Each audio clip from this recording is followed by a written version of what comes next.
Look, at this point, I know you're sick of the SPACs, especially you newcomers and you Redditors. The whole group has become toxic, and the market's totally lost interest because the losses have been so horrific.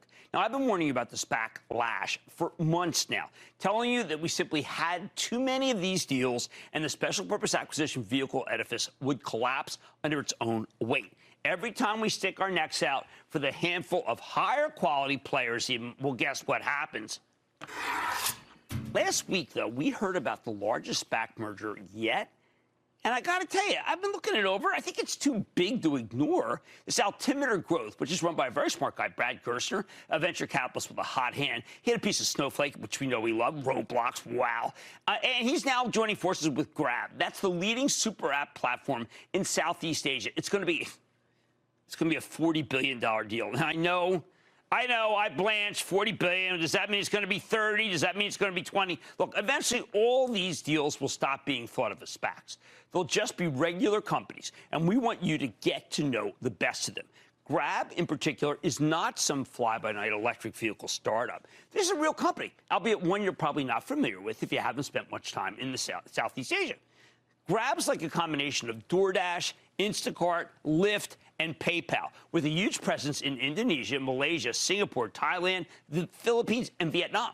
That's one of the fastest growing regions on Earth, and that's why they call it a super app. It amalgamates a bunch of different services into a single platform. The last time we talked about a Singapore-based super app was 15 months ago when we highlighted C Limited as a homework item. I said it was a great story, but it felt like the stock was too expensive. Oh, I was wrong. The stock was at 40. Now it's at 250. So I don't want to let another one of these get away from me, even if that means wading into dangerous SPAC-infested waters to take a closer look. The thing about Grab, I mean, look at this. It's a great company, but it's also totally out of sync with the Wall Street fashion show. It's a rapidly growing digital play at a time when money managers want smokestack stocks.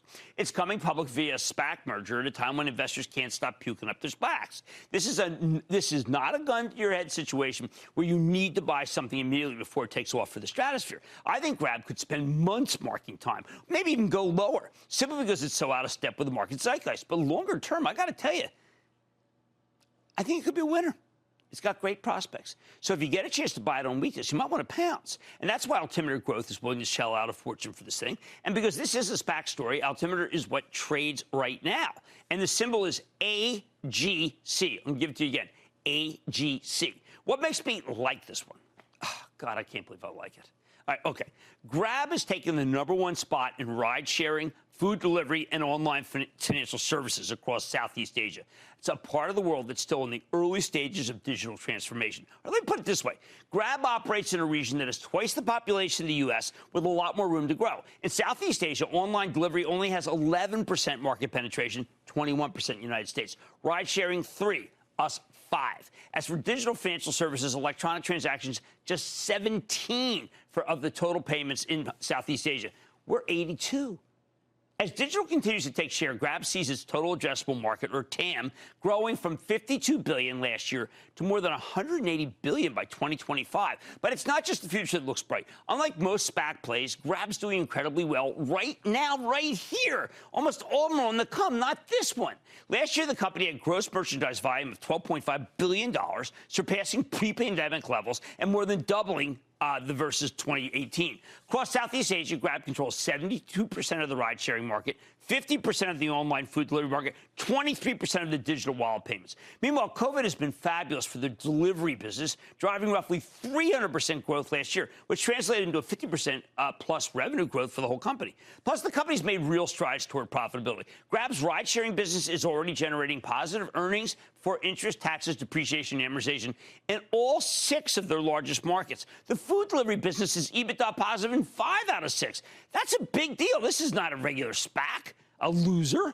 Longer term, Grab's projecting that revenue can keep rising at a 42% compound annual growth rate through 2023. Even the least impressive part of the business, payments, should be able to expand at a 23% clip. Unlike the United States, 6 out of 10 consumers in Southeast Asia are either unbanked or underbanked, meaning Grab has an opportunity to bypass traditional banking altogether, set everyone up with their digital wallets instead of their PayPal alternative. The government of Malaysia actually used Grab to distribute stimulus payments. Of course, we know to take these SPAC forecasts with a grain of salt, if not a whole container of Morton's iodized. But Grab's actually in business right now. This is a real company with a real forecast, not an electric vehicle play that's making guesses about how many years it might take before they even have a product, let alone sales, let alone profitability. So how much could this thing be worth? Right now, Altimeter Capital, a SPAC that's merging with Grab, has a stock that trades at $13 and change. That's only up slightly from where it was trading before we started hearing rumors of the Grab deal a little over a month ago. When we got official confirmation last Tuesday, the stock has a choppy session, but only jumped from 10% to $15 and change. However, it immediately started selling off the very next day because we know that SPACs are bad, right? It's to the point where it now has given up all its post-announcement gains and then some, which is pretty shocking. That means if you buy it here, you're not paying any kind of SPAC premium. However, I've got to admit, when I first heard this was a $40 billion deal, I couldn't believe my ears. As recently as 2 years ago, Grab did a private fundraising deal of 14 goes to 40, 2 years. Seems like a huge jump. That said, Gerstner, the venture capitalist behind Altimeter, he did a great job of putting those concerns to rest during an extraordinary appearance in Halftime Report with Scott Wapner.